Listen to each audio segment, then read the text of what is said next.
আজকে আপনাদের সাথে শেয়ার করব এরকম সুন্দর এবং দেখতে লোভনীয় চিকেন বানের রেসিপি।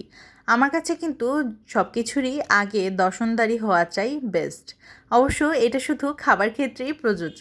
চিকেন বানের এই রেসিপিটি একবার দেখানোর পর আপনারা বলবেন আগে কেন বাড়িতে ট্রাই করলাম না। চলুন তবে শুরু করা যাক। প্রথমেই বানের জন্য আমি এখানে প্রায় 3 কাপের মতন ময়দা নিয়ে নিলাম। এবারে দিয়ে দিলাম 1 চা চামচ পরিমাণ ইস্ট। এবারে দিয়ে দিলাম 1 চা চামচ পরিমাণ চিনি এবং 2 টেবিল চামচ পরিমাণ গুঁড়া দুধ। এবারে সব কিছুকে খুব সুন্দরভাবে মিশিয়ে নিতে হবে এবং এই পর্যায়ে দিয়ে দিব প্রায় হাফ চামচের মতন লবণ। লবণটাকে একটু পরেই দিতে হবে, তা না হলে ইস্টটা অ্যাক্টিভ হবে না। এবারে অল্প অল্প করে কিছুটা কুসুম গরম পানি নিয়ে আমি একটা সুন্দর ময়ান তৈরি করে নিব। এই ময়ানটা কিন্তু একটু সফটই হবে, তাই ভয় পাবার কোনো কারণই নেই। এবারে এটাকে ঢেকে রেখে দিতে হবে প্রায় ঘন্টা দেড়েকের জন্য। হাতে সময় থাকলে কিন্তু আপনারা চাইলে 2 ঘন্টাও রাখতে পারেন। এদিকে আমি ট্রেটাকে সেট করে নিচ্ছি। ট্রের মধ্যে কিছুটা তেল ব্রাশ করে তার মধ্যে একটি বেকিং পেপার দিয়ে দিলাম। এবারে 2 ঘন্টা পর ফিরে এলাম। এবারে এর থেকে আমি ছোট ছোট কিছু লেচি কেটে নিচ্ছি।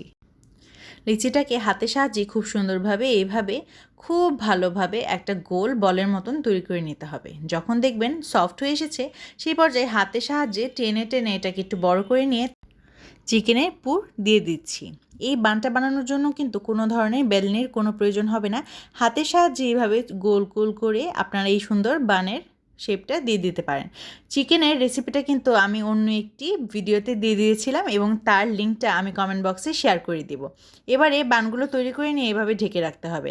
আপনারা চাইলে একটি টাওয়ালের সাহায্যেও ঢেকে রাখতে পারেন, আবার চাইলে এভাবে কোনো ধরনের পাত্রের সাহায্যেও ঢেকে রাখতে পারেন। আমি দুইভাবেই দেখিয়ে দিলাম। এবারে 10 থেকে 15 মিনিট এভাবে ঢেকে রাখার পর এর উপরে আমি ডিম ব্রাশ করে দিচ্ছি।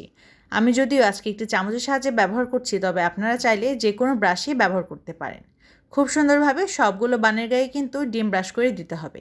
ডিমের বদলে আপনারা চাইলে কিন্তু দুধও ব্রাশ করে দিতে পারেন, তবে ডিমটা দিলেই কালারটা খুব সুন্দর আসে। এবং উপরে এবারে আমি কিছু সাদা তিল দিয়ে দিলাম।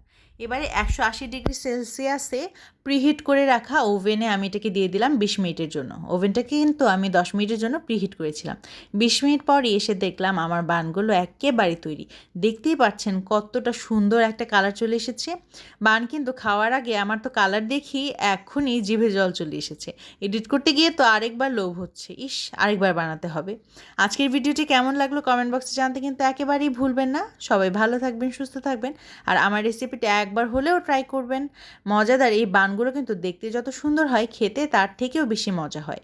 আমি আপনাদেরকে একটি বান ভেঙে দেখাচ্ছি। দেখতেই পাচ্ছেন কতটা সফট হয়েছে এবং ভিতরটা কত মজার এবং ইয়াম্মি লাগছে।